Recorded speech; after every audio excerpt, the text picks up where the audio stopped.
Kai Lukas Havertz, 21 Jahre alt und schon sein halbes Leben unter dem Bayerkreuz.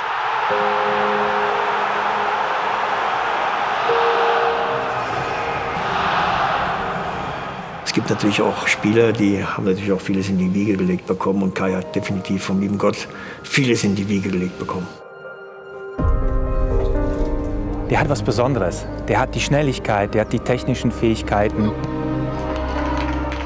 Er ist kopfballstark, hat einen guten Schuss, hat eine wunderbare Technik, ein Gefühl für Räume, ist handlungsschnell. Er kann 5, 6 Positionen in der Mannschaft spielen. Und das auf ganz, ganz hohem Niveau. Der wollte gar nicht aufhören. Den musstest du vom Platz runternehmen, weil das Herz unterm Trikot so durchschlug. Weil er dachte, der platzt gleich. Ne? Tja, ab nur eins, was schlimm für ihn war, wenn man ihn ausgewechselt hat. Das war ja Horror. Ansonsten, nö. Mariadorf. Hier kommt er her.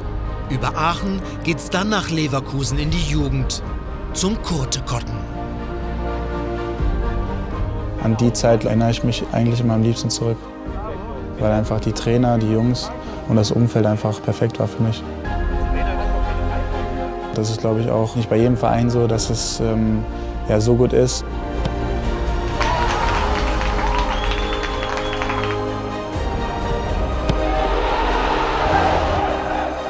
Wenn man Jugendtrainer ist, gibt es nichts Schöneres, wie wenn man dann das Herzblut, was man investiert hat, dann im Fernsehen sieht. Er wird hier Profi, Nationalspieler und irre Freundschaften entstehen. Ich glaube, wir haben beide gemerkt, was für Vollidioten wir sind. Es ist schon unfassbar, was er jetzt mit seinen jungen Jahren da auch auf die Beine stellt. Ich glaube, von der Qualität ist er nicht aufzuhalten. Das Potenzial ist groß. Wie groß? Für mich ist er ein intelligenter Spieler und intelligente Spieler können sich immer wieder weiterhin steigern. Der Kai ist Kai Havertz. Guter Mensch. 10 Jahre ist schon eine lange Zeit, aber fühlt sich irgendwie an wie im Flug. Zell am See Kaprun, Sommervorbereitung 2019 in Österreich. Wir haben uns alle wirklich auf eine spannende Saison gefreut. Knallharte Arbeit und viel Spaß. Ronaldos Sixpack, da fehlt noch was. Hier leichte Abzüge in der B-Note. Besser. Schuss, ganz okay. Aber es steht noch einige Arbeit bevor. Es wirkt noch etwas zufällig. Und der Zufall will es, dass für Bayer 04 die Saison 2019-20 ausgerechnet in Aachen beginnt. Erste Runde DFB-Pokal bei der Alemannia, Kais Ex-Club in seiner alten Heimat. Und Kai schickt sich an, die Form der letzten Rückrunde in die neue Spielzeit mitzunehmen. Kunstvoll leitet er den Angriff ein, den er dann selber vollendet. Mit 4:1 die erste Pokalhürde gemeistert. Und als gebürtiger Aachener ist er natürlich der Mann des Tages. In dem Stadion, in dem er einst selbst Fan war. Ja, wir waren immer dabei. Auf der Stehplatztribüne, mein Bruder, ich und mein Vater. Bei jedem Heimspiel. Und es ist natürlich schon eine sehr schöne Zeit gewesen, muss man sagen. Weil die natürlich auch für Alemannia Aachen damals sehr erfolgreich war. Was da für Legenden gekommen sind, ist schon krass. So, glaube ich, der wahrscheinlich jetzt auch noch heute am bekanntesten ist glaube ich, dann Erik Meyer. Ibisevic, der war ja auch, hat da mal gespielt. Auch, ich weiß, du erinnerst, bist du mal zu ihm hingegangen? Hast du nee, tatsächlich nicht. Aber damals war es dann natürlich schon so ein kleines Idol, muss man sagen. Und dann durfte ich jetzt schon das eine oder andere Mal gegen ihn spielen. Ist schon krass, wie schnell das dann geht. Hier kommt er her, aus Mariadorf bei Aachen, 12.000 Einwohner.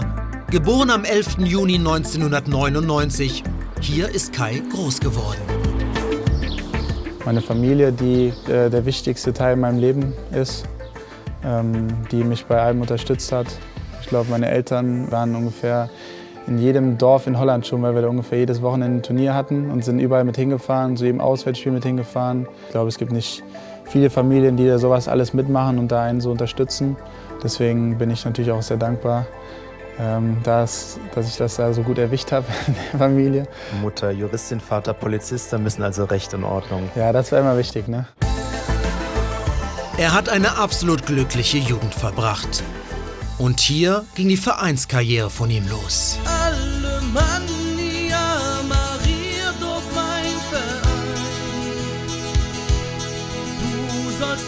Kais erster Jugendtrainer Dirk Moorfeld nimmt sich Zeit für uns und erinnert sich. Der ist einfach hierhin gebracht worden durch einen Nachbarn, der ihn wohl mal gesehen hat beim Training, den Gerd-Willi Kämmerling. Und wir hatten kurz vorher mit dem Vorstand besprochen, dass wir halt unter 5 keinen nehmen. Und dann kam er an und sagte, guck dir den mal an. Ich sag, wie alt? 4. Nee, ich vergiss es niemals, ist mir zu klein. Ja doch, gucken dir mal an. Dann hat er gequengelt, hat sich dran gehalten. Ja, und irgendwann habe ich gesagt, komm, dann bring ihn mal mit. Ja, und beim nächsten Training war er dann da, spielte dann mal mit. Danach habe ich nur gedacht, unfassbar. Was war denn bitte so unfassbar? Ich habe als Trainer damals selber angefangen, hatte auch keine Erfahrung.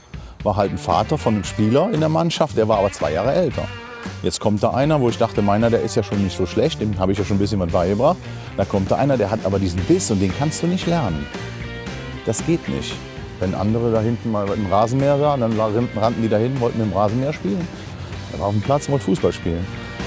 Der 4-jährige Kai unter 6-Jährigen, einer von vielen und doch wieder nicht.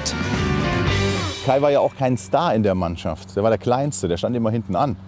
Ne, da muss man ja so sehen. Die anderen waren 2 Jahre älter, dementsprechend auch schon ein bisschen weiter. Aber der war absolut akzeptiert, weil er halt eine Wühlmaus war, der halt Power hatte und Fußball gespielt hat und auch der Mannschaft was gebracht hat.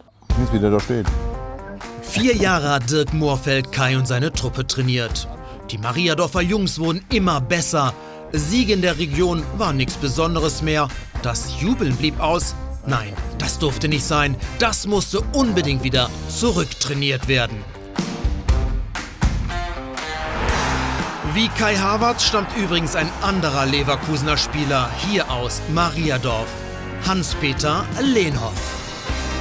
Wenn man aus einem kleinen Dorf kommt und da kennt jeder Kai Havertz. Der Werdegang des Mariadorfer Jungen ist von allen Mariadorfer, glaube ich, alle begleitet worden. Und man sieht einfach, die Leute sind so stolz auf ihn und auch zu Recht. Die Wiege des Erfolgs liegt also in Mariadorf. Nur von wem hat Kai denn nun dieses Durchsetzungsvermögen, dieses Talent, diesen Schuss Genialität und insbesondere diese Technik?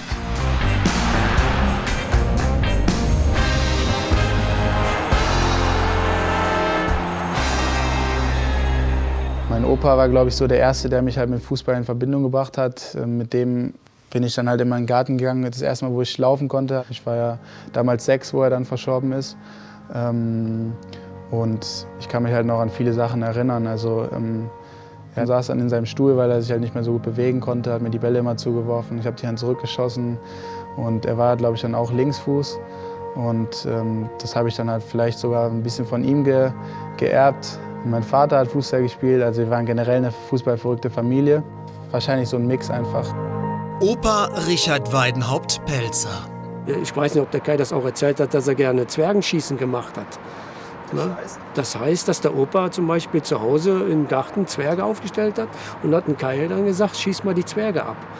Ja, und das war ja damals, wer Zwerge kaputt gemacht hat, das war schon eine böse Sache. Aber in der Hinsicht fand ich eine super Idee vom Opa, dass er mit dem Jungen trainiert hat, auf Zwerge zu schießen. Und ich glaube, das ist auch beim Kai so ein bisschen abgefärbt, dass man einfach merkt, der Junge ist total bodenständig und er weiß, woher er kommt. Mariadorf, ein Ort, der keine Extravaganz mag. Nach einem Jahr bei Alemannia Aachen war die Zeit reif, im Sommer 2010 den Sprung nach Leverkusen zu wagen, zum Kurte Kotten. Der wird zur neuen Heimat des 11-jährigen Kai. Ich glaube, das war damals schon, wo ich 8 war, 7, 8, da war so der erste Kontakt mit einigen Vereinen, mit Leverkusen, Gladbach, Köln war das, glaube ich, damals.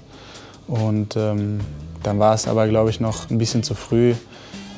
Das hätte ich, glaube ich, so früh nicht verkraftet, so schnell aus dem Ganzen raus da zu Hause. Deswegen haben wir dann noch ein bisschen gewartet. Und damals Jürgen Gilsdorf rief an und sagte, wir haben einen jungen Spieler hier, Slavo Czarniecki, der ja auch sein Jugendtrainer dann war. Der kennt da einen in Aachen, da sind alle hinterher, ein ganz junger Spieler, 11 Jahre alt. Wir müssen als Club vereint auftreten. Wir müssen alle zusammen mit dem Mittagessen gehen. Wir haben uns zum Kennenlerntag hier in Leverkusen mit der Familie und Kai verabredet, haben alle, sagen wir, das ganze Stadion, alles gezeigt. Mit dem haben wir dann zusammen essen und haben ihn versucht dann auch zu überzeugen, schon, was wir sehr selten machen mit so ganz jungen Spielern, dann zu unserem Club zu kommen. Und ich glaube schon, dass das in der Summe gerade, vielleicht weniger für Kai, aber ganz besonders für seine Eltern, etwas Außergewöhnliches gewesen ist. Und sicherlich noch mal fördernd war, dass dann die Familie und Kai gesagt haben, ja, wir wagen das Abenteuer Bayer Leverkusen. Und genau das nahm am Kurtekotten seinen Lauf. An dem Nachwuchsleistungszentrum, das ganz nebenbei im selben Sommer 99 eingeweiht wurde, als auch Kai zur Welt kam. Hier wachsen die Stars von morgen heran. Der Kurtekotten ist die Zukunft von Bayer 04. Im Zentrum steht nicht nur die Ausbildung des Sportlers, sondern auch die des Menschen. Kai ist jetzt der letzte Nationalspieler, davor Benny Henrichs, Gonzalo Castro ist hier Nationalspieler, René Adler, sind einige auch vom Kurtekotten Nationalspieler geworden. Und klar, Jugendarbeit, Entwicklung von Spielern hat bei uns extrem hohe Priorität. Und da freuen wir uns immer, wenn uns das gelingt. Und der Kurtekotten ist ein ganz wichtiger Baustein. Ja, Spieler wie Kai gibt es nicht alle Tage. Das darf man nicht erwarten. Aber wir wollen tatsächlich in Zukunft noch mehr Energie und mehr Arbeit reinstecken in die Entwicklung von Talenten. Und für alle diese Talente ist natürlich Kai ein super Vorbild. Und als der Kai gekommen ist, will ich jetzt nicht sagen, dass die Jungs den mit offenen Armen empfangen haben. Natürlich verstehen sich Jungs sehr schnell, aber auf dem Platz wurden auch schon hier und da mal die Ellbogen ausgepackt. Und der Kai musste sich auch erst mal gegen die beweisen. Schnell überzeugt er alle durch Leistung, aber nicht nur. Was sagst du dazu? Findest du das gut oder scheiße? Ja, also ich finde es eigentlich scheiße. Das ist eine grobe Frechheit von meinem Fuß. Das kann ich echt nicht verstehen. Da muss ich jetzt auch ausrasten. Ausrasten ist sonst nicht sein Ding. Seine Ruhe sticht sofort heraus. Dazu meistert er gerade in den Anfangsjahren die Doppelbelastung Trainingsspiele und die tägliche 2 Stunden Autofahrt zwischen Aachener Heimat und Leverkusen vorbildlich. Ich bin morgens früh um 7 aufgestanden und bin halt irgendwann um 7 abends dann wieder zurückgekommen. Eigentlich deine Freizeit hattest du dann auf der Autobahn und musstest dann sogar dann noch im Bus dann irgendwie für irgendwelche Aufgaben lernen oder Hausaufgaben machen oder sowas. Aber für einen 10-, 11-Jährigen? Das ist natürlich schon schwer, aber ich habe das dann damals in Kauf genommen, weil mir jetzt irgendwie alles so viel Spaß gemacht hat. Aber es war niemals irgendwie so, dass meine Eltern mich da irgendwie da reingedrängt haben, sondern es war einfach immer meine eigene Überzeugung, dass ich das schaffe. Bei Kai hatten wir beispielsweise eben, weil er eine Stunde an- und abreisen musste, sogar die Absprache getroffen und hat im ersten Jahr bei Leverkusen einmal in der Woche weniger trainiert, als das die anderen Jungs gemacht haben, weil das einfach zu viel gewesen wäre. Zu viel Kicken, das konnte es nicht geben. Der Lustfaktor war einfach immer zu groß. Also außerhalb des Spielfelds spaßen wir auch ein bisschen, haben auch ziemlich Spaß miteinander. Und der Spaß zahlt sich aus. Allein in den ersten 4 Jugendjahren erzielt Kai 307 Tore. Dennoch wurde es mit Fußball, Schule und der Pendelei dann etwas zu viel. Entweder bleibe ich halt in Aachen und gebe den Traum auf oder ich ziehe das halt jetzt durch und ziehe dann aus. Und vor allem für eine Mama ist natürlich dann schon sehr, sehr schlimm, muss man sagen, wenn dann auf einmal der kleinste Sohn dann auf einmal auszieht. Klar war es schwer damals, aber wir haben alle versucht, das irgendwie zu schaffen und es hat dann auch eigentlich ganz gut geklappt. Es hat sogar sehr gut geklappt. Der Kurtekotten, eins der modernsten Nachwuchsleistungszentren Deutschlands, das parallel immer auch größten Wert auf die schulisch-pädagogische Ausbildung legt. Ja, absolut. Ich glaube, dass die große Stärke von Bayer 04 auch ist, dass wir ein sehr bodenständiges Umfeld haben und eine sehr große Ruhe im Verein und wir sehr normal miteinander umgehen. Dieser Umgang in diesem unaufgeregten Ambiente passte zum Charakter von Kai. Sein Talent konnte sich auch deshalb so gut entfalten. Der hat was Besonderes. Der hat die Schnelligkeit, der hat die technischen Fähigkeiten, der hat diese, wie soll man sagen, diese Leichtigkeit und die Ruhe am Ball. Und gepaart mit unseren Rahmenbedingungen hier waren wir sehr überzeugt, dass es weit gehen kann. Es hat etwas vom Fluch der guten Tat. Letzte Saison Spieler des Jahres 18/19 und sogleich wird er vor dieser Bundesligaspielzeit zu einem Superstar der Szene auserkoren. Moin Leute, ich bin's Kai. 4 questions and... Oh, das ist aber auch Sätze, ey. Nicht einfach für einen 20-Jährigen, der seine neue Rolle in der Öffentlichkeit aber sehr sympathisch annimmt. Nur, die Messlatte ist nach der beeindruckenden Vorsaison eine andere. Der Blick auf ihn ist nun intensiver und kritischer. Das hat mir einfach gezeigt, dass das Fußballgeschäft einfach so schnelllebig ist, dass du am einen Tag bist du der Beste, am anderen Tag bist du auf einmal der Buhmann und so schnell geht's. Ne? Also, hätte ich jetzt auch nicht gedacht, dass es so schnell geht, aber wie gesagt, da muss man durch. Bayer 04 Leverkusen ist nach 3 Jahren wieder in der Champions League. Nach der Heimniederlage gegen Moskau zeigt die Werkself aber auch schnell wieder ihre internationale Klasse. Siehe das emotionale Spiel zu Hause gegen Atletico Madrid. Das 2:1 sichert der Werkself am Ende das Überwintern in der Europa League. Auch die Niederlage gegen Juventus Turin etwas später kann daran nichts mehr ändern. Der Besuch von Cristiano Ronaldo mit Juve kurz vor Weihnachten ist natürlich ein anderes Highlight in der Bayer Arena. Bayer 04 macht es phasenweise richtig gut, aber der italienische Meister gewinnt am Ende mit 2:0. Und eben jener Ronaldo ist ein Vorbild für viele in so vieler Hinsicht. Ja, das ist halt so, sag ich mal, die Kunst. Ne? Also wenn man jetzt, sag ich mal, Messi oder Ronaldo sieht, die sind halt über Jahre hinweg da oben. Wahrscheinlich ist es nicht so schwer, hochzukommen, aber da oben einfach zu bleiben. Und das kriegt man auch nicht immer hin, vor allem als junger Spieler. Also man sieht ja ungefähr bei jedem jungen Spieler auch mal, dass die Leistungskurve auch mal steil nach unten geht. Das ist auch normal, weil es geht einfach nicht, dass man als 20-Jähriger da jedes Spiel, sag ich mal, performt. In der Bundesliga unterliegt die gesamte Mannschaft bis zur Winterpause einigen Schwankungen.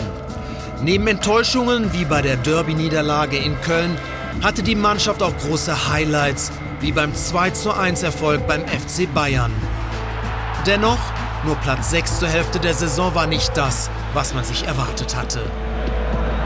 Auch Kai Havertz erkennt in dieser Hinrunde, dass es nicht nur steil bergauf geht. Jetzt lediglich 2 Tore nach der starken Rückrunde 18/19 und schon dichtet man ihm eine Krise an.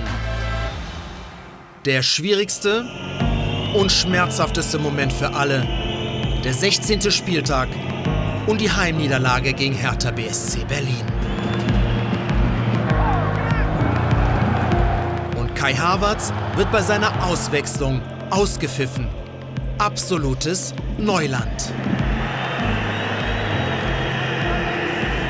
Ja, wahrgenommen auf jeden Fall. Wenn man dann mal einen Ball verloren hat oder sowas, dann kamen schon die ersten Pfiffe, weil sie natürlich auch, sage ich mal, anderes gewöhnt sind von mir, wegen den letzten Jahren halt. Deswegen kann man das schon ein bisschen verstehen. Auf der anderen Seite ist es natürlich so, dass die gar nicht wissen, was in mir vorgeht und dass ich bin 10 Jahre hier.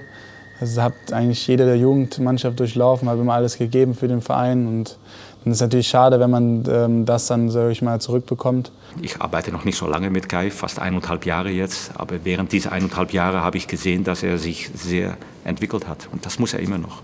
Sowas, glaube ich, prägt einen, macht einen stärker, mich hat es stärker gemacht. Er geht schon seinen eigenen Weg und das macht er top so. Er ist sowohl auf als auch neben dem Platz ein Top-Junge und um ihn mache ich mir keine Gedanken. Da zeigt sich die Reife des jungen Nationalspielers. Er versteht es, so ein Negativerlebnis ins Positive zu wenden. Solche Wellenbewegungen kannte er in der Jugend nicht. Hier ging es eigentlich nur aufwärts. Wann hast du ihn mal zweifeln gesehen?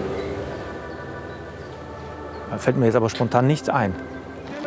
Mit 14 Jahren macht Kai Havertz einen körperlichen Wachstumsschub durch, der ihn nicht sonderlich beeinträchtigt und ihn schließlich nicht hindert, dass sein Spiel immer dominanter und variabler wird.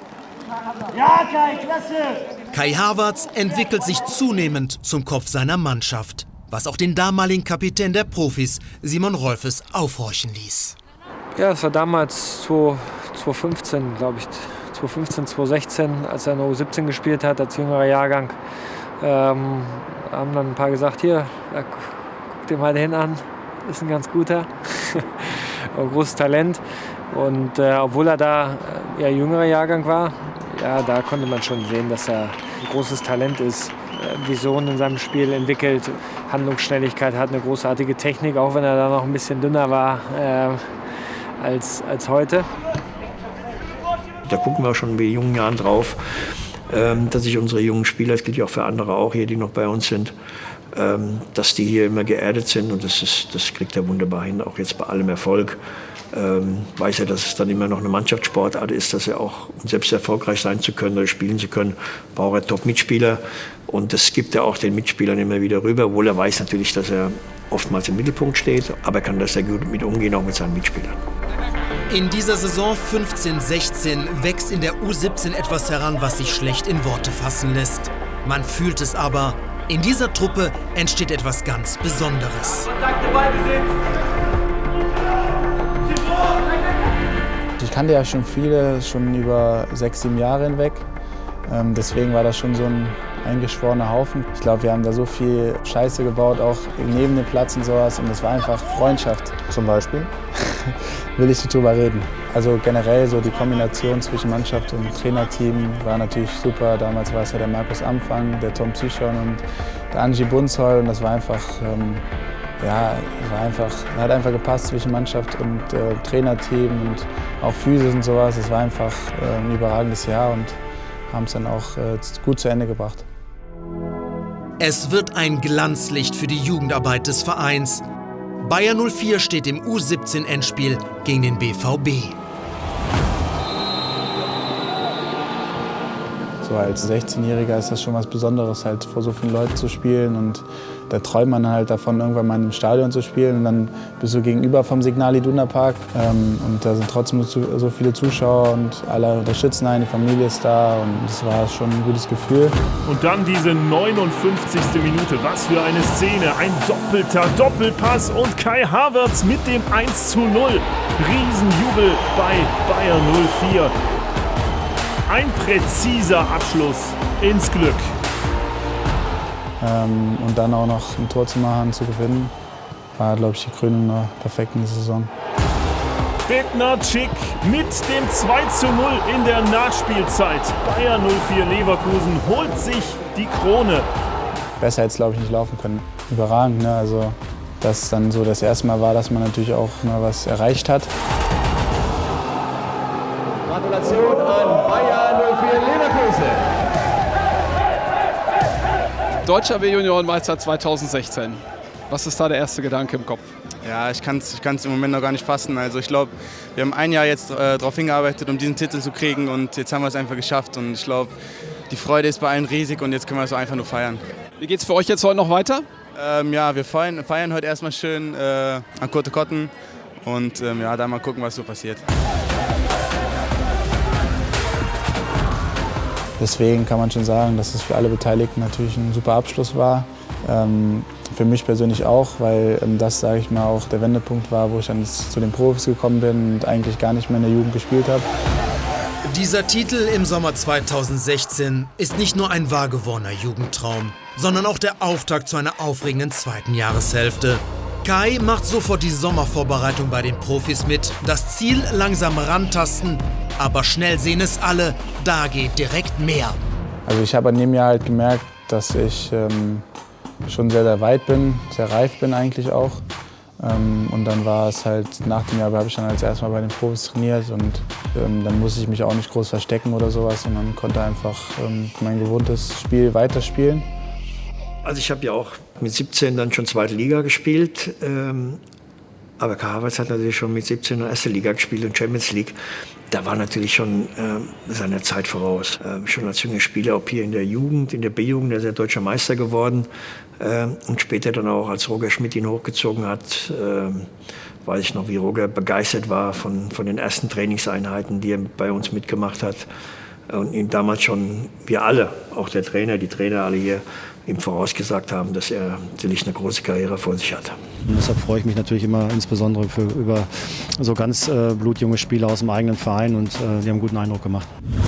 Die Akklimatisierung fällt gleich viel leichter, wenn seine Jugendbuddies Atakan Akainak und Sam Schreck ebenfalls im Sommer beim Profitraining dabei sind. Wer von euch beiden braucht länger im Bad morgens? Also ich würde sagen, das ist der Kai. Also der braucht ja immer schon eine halbe Stunde. Nee, das kann ich jetzt ja nicht unterstreichen. Ich glaube, wir brauchen beide nur 5 Minuten morgens und dann sind wir fertig. Mit der deutschen Meisterschaft, mit der Fritz-Walter-Silbermedaille und mit dem ersten Training bei Roger Schmidt seiner Zeit, das hat ihm den richtigen Kick gegeben, dann durchzustarten. Der 15. Oktober 2016, erste Bundesliga-Minuten, nachgereist nach Bremen. Der Kröschi damals war ja damals noch der Co-Trainer. Und er meinte zu mir, dass ich einfach jetzt zocken soll, uns allen beweisen soll. Ja, so fing dann alles an. Der erste Bundesliga-Schritt ist getan. Zwar mit einer 1:2 Niederlage, aber mit einer erfrischenden Flut an SMS und Telefonaten. Natürlich war die erste Nachricht und auch, glaube ich, der erste Anruf natürlich an meine Eltern, meine Familie. Einfach als Dank, dass sie da mich so lange unterstützt haben, dass sich das jetzt ausgezahlt hat und dass es natürlich auch erst der Anfang ist, dass natürlich man sich jetzt auf sowas nicht ausruhen darf, sondern ein Spiel ist schön, aber es geht ja auch immer weiter, sage ich mal. Und der erste Anruf, die erste Nachricht ging auf jeden Fall an die. Monumentaler kann dann der erste Champions-League-Auftritt kaum sein. Keine 3 Wochen später das Wembley-Stadion zu Gast bei den Tottenham Hotspurs. Wahrscheinlich der Spieler auf der Welt, der den besten Einstand hatte in der Champions League. Also vor 85.000 im Wembley aufzulaufen gegen Tottenham. Und da als 17-Jähriger sein erstes Champions League-Spiel zu machen. Ja, es ist der höchste Wettbewerb im Fußball. Deswegen bedeutet es natürlich schon sehr, sehr viel. Und als Kind träumt man natürlich davon, dann auf dem Rasen zu stehen, die Hymne zu hören und dann einfach gegen die besten Mannschaften zu spielen, sich mit den Besten zu messen. Dann noch einige Minuten live beim 1:0-Erfolg mitwirken zu dürfen. Mehr als Gänsehaut.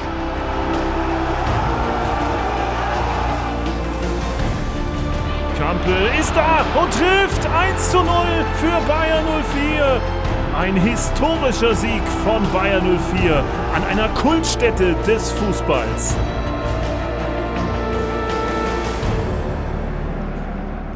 Auch wenn die Bundesliga natürlich auch schon einen großen Reiz hat, aber Champions League ist dann nochmal was ganz, ganz anderes. Und Flutlichtspiele abends, kommst in neue Städte, siehst andere Kulturen, Stadien. Das ist halt einfach was Geiles, was man als junger Mensch dann natürlich auch gerne mitnimmt. Nur 3 Tage nach Wembley sein Startelfdebüt gegen Darmstadt 98. Und dann im Frühjahr derselben Saison sein erster Bundesligatreffer gegen Wolfsburg. Die Karriere nimmt an Fahrt auf. Aber eigentlich ist Kai noch hauptberuflich Schüler und hat das Abi vor Augen. Kein einfaches Doppelleben. Ja, brutal anstrengend. Es war das DFB-Pokalspiel gegen Lotte war das damals, wo wir da im Elfmeterschießen noch rausgeflogen sind. Und das war ja auch erst 21 Uhr das Spiel und dann noch Verlängerung und dann noch Abreise von Lotte nach Hause. Also das war das Spiel, wo ich dann irgendwann um 3 Uhr nachts nach Hause war und dann noch wirklich eine Klausur am nächsten Tag schreiben musste. Kai wohnt mittlerweile bei einer Gastfamilie in Leverkusen und baut sein Abitur am Landrat-Lukas-Gymnasium, fast im Schatten der Bay-Arena. Ich hatte irgendwann auch keine Kraft mehr, das immer durchzuziehen. Also da muss man ja auch mal ehrlich sein. Also so als 17-Jähriger ist es halt auch noch schwer, wenn man auf der einen Seite so hochgejubelt wird, aber auf der anderen Seite musst du halt als normaler Junge in die Schule gehen. Und ich konnte das halt irgendwie nicht mehr verbinden. Aber ich hatte da eine sehr, sehr gute Unterstützung, auch aus schulischer Sicht. Und hatte ich ein gutes Gespräch dann noch mit dem Roger Schmidt, der dann gesagt hat, Kai, zieh's durch, mach das bitte und mach das auf jeden Fall zu Ende. Und wenn das hier halt ein Trainer sagt, dann machst du das halt. Ne? Also, und dann habe ich das einfach durchgezogen und es hat dann auch ganz gut geklappt noch. Und er kehrt gerne mal zurück, um Hallo zu sagen bei seinen Nachfolgern. So ist eben Kai Havertz. Wie hast du dich da gefühlt? Wie war das für dich, dass der Kai da auf einmal vor euch stand? Das ist sehr krass. Also da war man schon sehr aufgeregt, so Gänsehaut irgendwie. Ein bisschen am Zittern und dann. Ich habe eher erwartet, dass irgendwie die meisten Fußballer sind irgendwie arrogant, aber er war total nett. 1, 2, 3. Trotz Abi-Stress wird Kai Havertz in seiner ersten Saison bei den Profis schnell zu einem Fixpunkt im Team. Leverkusen steckt 3 Spieltage vor Schluss im Abstiegskampf und liegt dann in Ingolstadt noch 0:1 zurück. Oh, da ist Havertz! Ein 17-Jähriger rettet Bayer 04. Ausgerechnet er erzielt das 1:1, dieses psychologisch so wichtige Tor. Auch dank Kai Havertz wird das Schlimmste in dieser unruhigen Saison abgewendet. 24 Bundesliga-Einsätze und 4 Treffer. So lautet seine Bilanz am Ende.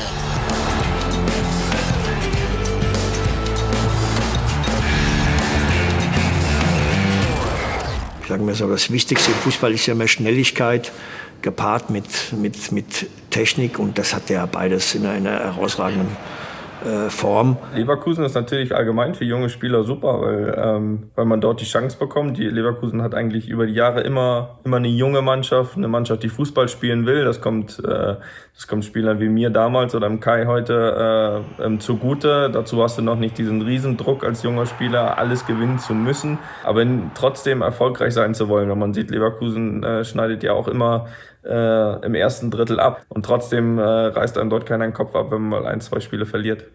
Also was mich bei ihm begeistert, ist einfach seine Ruhe. Ja, ob das jetzt auf dem Platz ist, aber auch neben dem Platz. Ich habe dem noch nie so fluchen gehört oder sonst irgendwas. Mit 20 Jahren so eine coole Socke zu sein, das ist schon enorm. Bestes Beispiel siehe unten links. Der Stuttgarter Ass Kassibar spuckt Kai ins Gesicht. Und so sieht es aus, wenn Kai Havertz mal richtig wütend wird. Die meisten anderen würden da anders reagieren.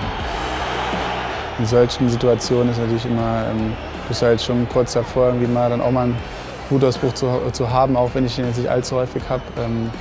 Am glücklichsten hätte ich ihn da gemacht, wenn ich dann auch noch eine rote Karte bekommen hätte. Deswegen, ich bin da ruhig geblieben und habe die 3 Punkte dann mitgenommen und bin dann so nach Hause gefahren, habe ein Tor gemacht. Deswegen war das jetzt nicht allzu schwer, mich da irgendwie zu beherrschen.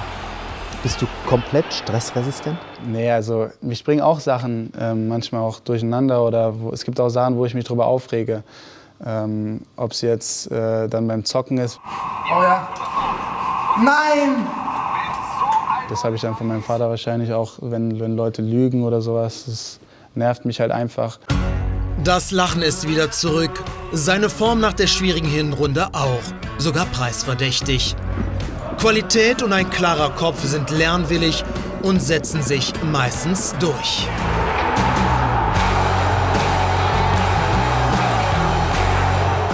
Das ist im Fußball immer das Schwierigste, letzte Drittel.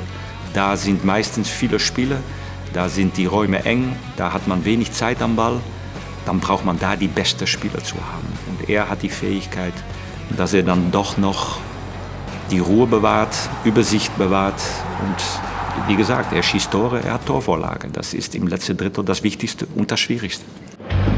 Die Werkself blüht in diesem Frühjahr auf. Und Kai fügt seinen 2 Treffern vor der Winterpause 10 weitere hinzu, plus 6 Assists. Ein Dank geht auch an Trainer Peter Bosz.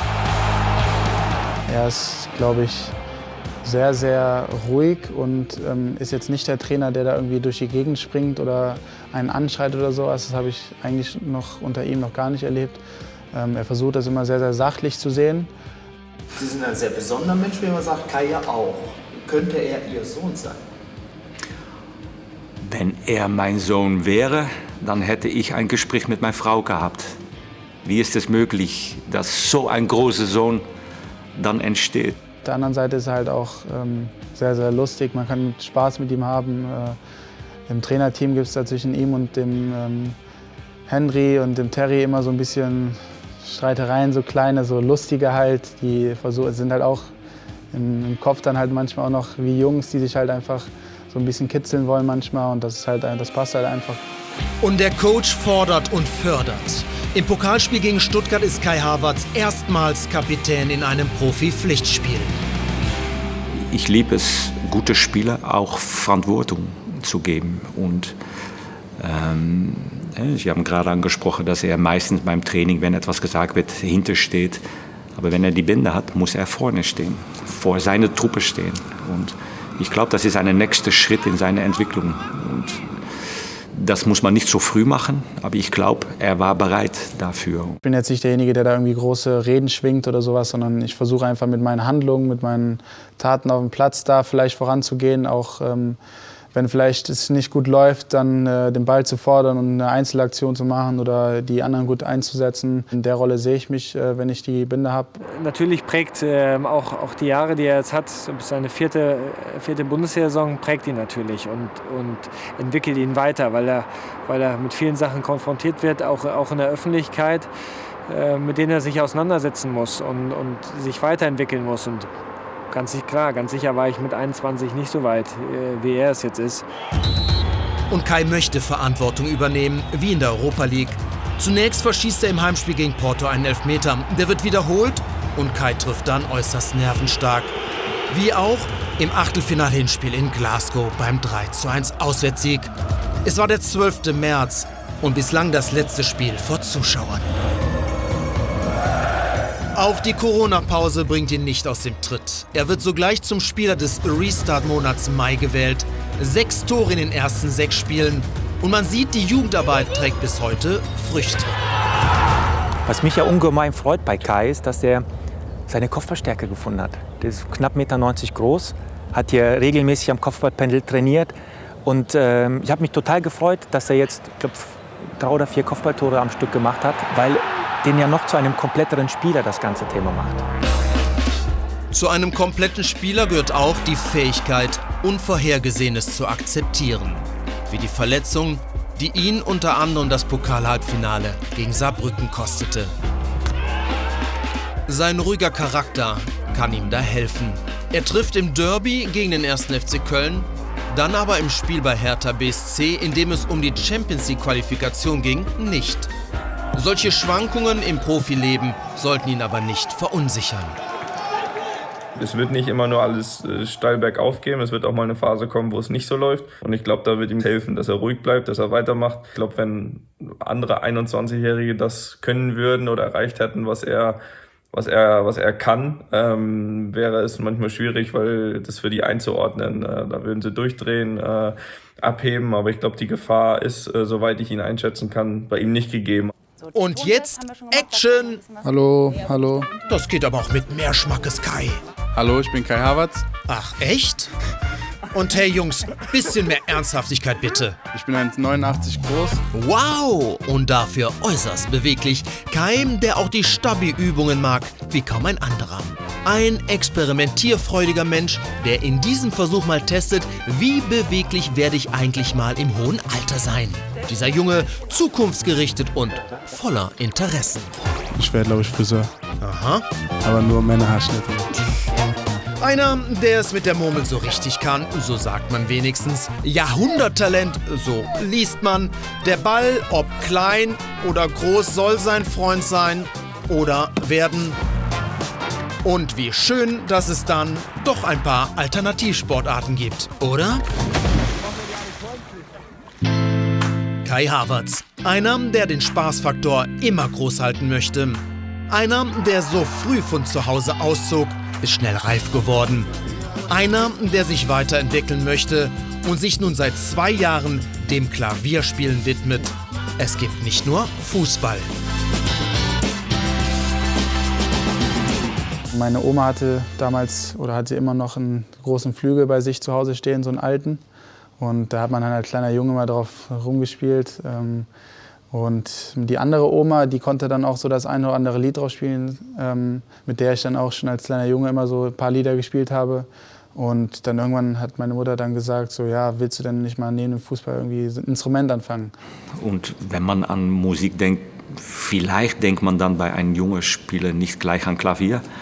Vielleicht eher, ich weiß nicht, Gitarre oder vielleicht einfach Drums, wenn man nur da reinhauen darf. Aber er ist im Spielfeld kreativ, Klavierspieler. Meine Frau war auch Klavierspieler, die sind kreativ. Vielleicht hat das da etwas mit zu tun. Wenn ich es dann benutze ich es wirklich sehr, sehr gerne und spiele auch sehr gerne. Jetzt mittlerweile versuche ich da irgendwie auch mir ein paar Lieder so selber beizubringen. Ja, das sind Dinge, die mich beruhigen. Wie die andere Leidenschaft, er mag Tiere, vor allem Esel. Und da besonders diejenigen, die im Zirkus schlecht behandelt werden oder schon fast auf dem Weg zum Schlachthof sind. Mein Lieblingstier war immer der Esel. Ich weiß auch nicht warum, das hat sich bei mir so entwickelt. Ich war als kleiner Junge, lag ich immer mit so einem Esel-Plüschtier im Bett. Mein Traum war es halt immer irgendwann eine Eselfarm dann zu besitzen. Die ersten 2 Esel waren eine Patenschaft, die ich dann von meinen Eltern, sage ich mal, so zum Geburtstag haben die mich damit überrascht. Dann kam halt der erste Esel dazu. Mich beruhigt das einfach, wenn dann da ein Esel vor dir läuft und du merkst einfach, wie du sein Leben gerettet hast, weil der eigentlich kurz davor war zu sterben. Und deswegen verbringe ich da sehr, sehr viel Zeit und ich glaube, das wird auch in den nächsten Jahren noch ein größeres Thema bei mir werden. Freundschaften fürs Leben, die es auch im Fußball durchaus geben kann. Sam, Atta und Kai galten vor allem in der Jugend als unzertrennlich. Heute bettelt er sich am liebsten mit Mitch Weiser. Lachen ist ja so wichtig und das ist auch Pflicht im Team Bravertz. Julian Brandt und Kai Havertz, 2, die sich gesucht und gefunden haben und die in der letzten Saison 18/19 so richtig gezaubert und Leverkusen in die Champions League geführt haben. Ja, schon unfassbar, was wir dann auf einmal zustande gebracht haben. Und das hat es halt einfach für die anderen Mannschaften so schwer gemacht, weil einfach, die haben uns dann halt einfach nicht unter Kontrolle bekommen. Peter Bosz hat dann sportlich, glaube ich, alles aus uns rausgeholt. Aber erzählt doch mal lieber, wie eure Freundschaft eigentlich entstanden ist. Am Anfang hat es ein bisschen gedauert. Wir haben uns auch nicht schlecht verstanden oder sowas. Irgendwann ist das so gekommen. Ich glaube, wir haben beide gemerkt, was für Vollidioten wir sind. Er war halt immer so, sage ich mal, ich will jetzt nicht sagen Vorbild, weil sonst pusht er sich ja wieder, wenn er das sieht. Er war ein Meister, ne? Ich bin halt mit 17 hochgekommen, da war der, glaube ich, 20 oder sowas und war da schon ein gestandener Bundesligaspieler. Da will man dann halt auch irgendwann mal hinkommen. Aber da kommen ja fast die Tränen, wenn ich das höre. Deswegen hatte ich damals schon einen sehr, sehr großen Respekt vor ihm. Aber wobei, er soll sich auch nicht alles von mir abgucken. Das ist nicht gesund. Und welche Macke hat der Jule? Also man darf ihn halt vor 10:30 Uhr ansprechen, weil dann ist er immer am schlechtesten gelaunt. Aber der ist wirklich wie so ein Murmeltier, der kommt dann immer zum Training. Der ist aufgewacht und er war hyperaktiv. Weil er hat zum Beispiel solche Phasen in seinem Leben, der dreht komplett durch. Wenn er da mal so rausgeht und sich mal so ein bisschen streckt, dann ist er irgendwann mal wach. Du denkst dir, was ist mit dem los? Der ist komplett in seiner eigenen Welt. Wenn man dann halt ihn so ein bisschen besser kennenlernt und weiß halt auch, wie er tickt, dann merkt man dann schon, dass er, glaube ich, auch einen sehr, sehr großen Drang hat, auch viel zu reden. Es gab schon Momente, wo halt auch die Diva Kai Havertz mal aus sich rauskam. Aber so über den Tag hinweg kriegt man dann schon mal das eine oder andere Mal das Ohr vollgelabert. Und Freunde der Sonne, also das wollt ihr nicht miterleben. Und Julian, gibt's vielleicht noch eine persönliche Anekdote zu Kai? Bevor ich das jetzt sage, Kai, ich musste es tun, aber du wirst es verkraften. Alles gut, alles gut. Gerade wenn man ihm Fußball zuschauen sieht, dann denkt man, wie unfassbar erwachsen er auch spielt und wie reif er schon ist und so. Das auf jeden Fall. Und wir waren letztes Jahr zusammen im Urlaub. Und irgendwann wollte Kai sich Eiswürfel holen. Daraufhin kam er irgendwann und meinte schon so von wegen, warum wir so komische Eiswürfel im Gefrierfach hatten. Und ich dachte mir schon so, was meint der? Ja, und am Ende ist rausgekommen, dass er ein Kühlpack aufgeschnitten hat und dieses blaue Gelee in sein Glas gepackt hat. Und auch meinte, das schmeckt voll scheiße und sowas. Und ich dachte mir, ich glaube, das ist ja richtiges Gift, ne, was da drin ist. Das ist ja richtig chemisch und so. Das ist dann Kai halt auch, ne? Also, ne, neben dem Top-Spieler, wirklich Top-Spieler und dem Top-Charakter ist er einfach auch teilweise ein absolut verpeilter Mensch und ja, er gibt sich dann so einen Kühlpack in seinem Getränk. Das ist, sorry, Bro.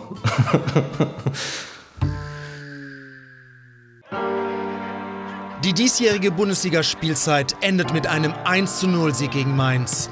Aber im Vergleich zum Vorjahr reicht es dieses Mal nicht zum Champions-League-Platz. Nur Fünfter am Ende. Doch diese Enttäuschung, verständlich, soll nun in positive Energie umgewandelt werden. Trotzdem haben wir eine super Saison gespielt, das darf man nicht vergessen. Haben jetzt noch ein Pokalendspiel und haben dann noch in der Europa League die Gelegenheit, sogar noch ins Finale auch einzutreten. Vielleicht können wir da so eine Saison auch noch küren. Bayer 04s erfolgreiche Pokalsaison steht vor der Krönung. Der Verein und vor allem die Fans setzen ein tolles Zeichen. Das Finale in Berlin wartet. Der Pokal soll endlich wieder nach Leverkusen.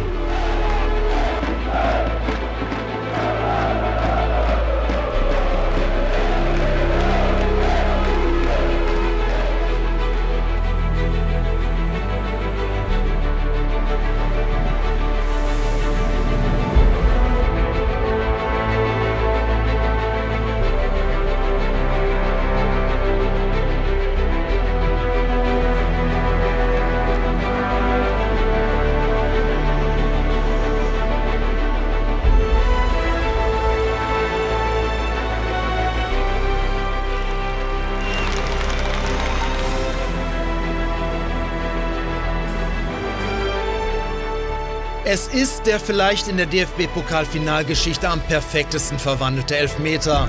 Und der sagt alles über dieses Endspiel. Die Chance zum Titel war da und deshalb ist die Enttäuschung nur zu verständlich.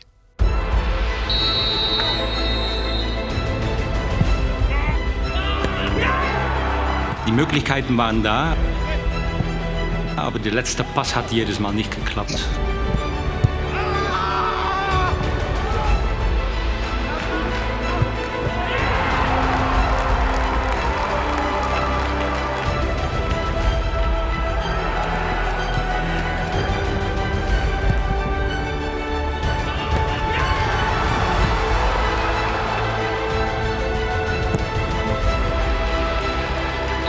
Enttäuschung. Deutlich, wenn man da ist, will man das gewinnen. Und das haben wir leider nicht gemacht. Aber die nächste Chance wird kommen. Ganz sicher.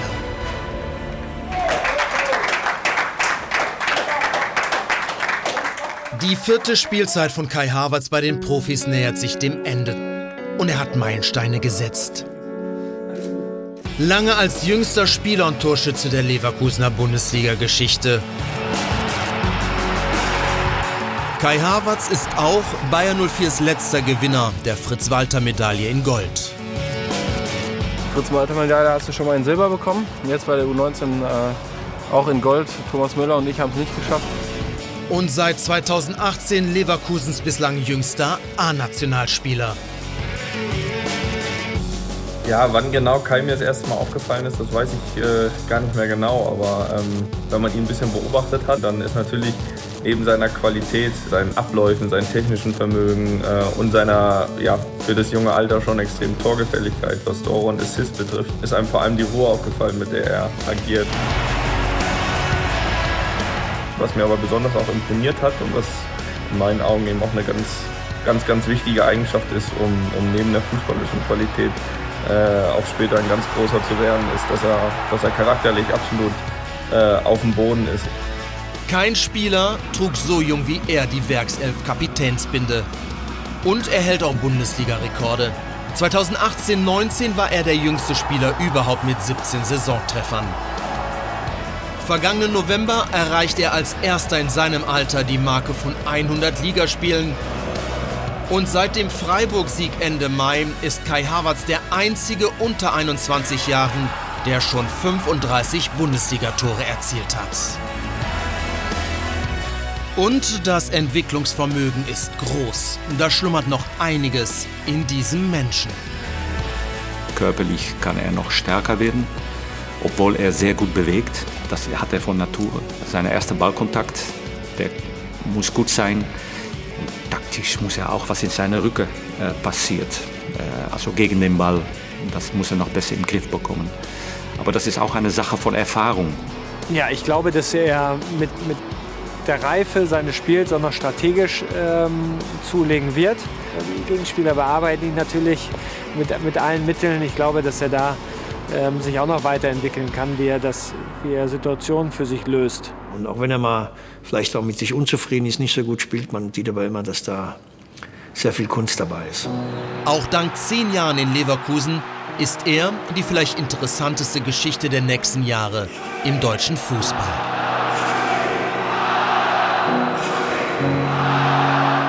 Er ist ja jetzt auf Platz 13, glaube ich, bei den wertvollsten Spielern der Welt. Und ich denke mal, wenn die 3 noch wegkämen, wäre das nicht so schlecht.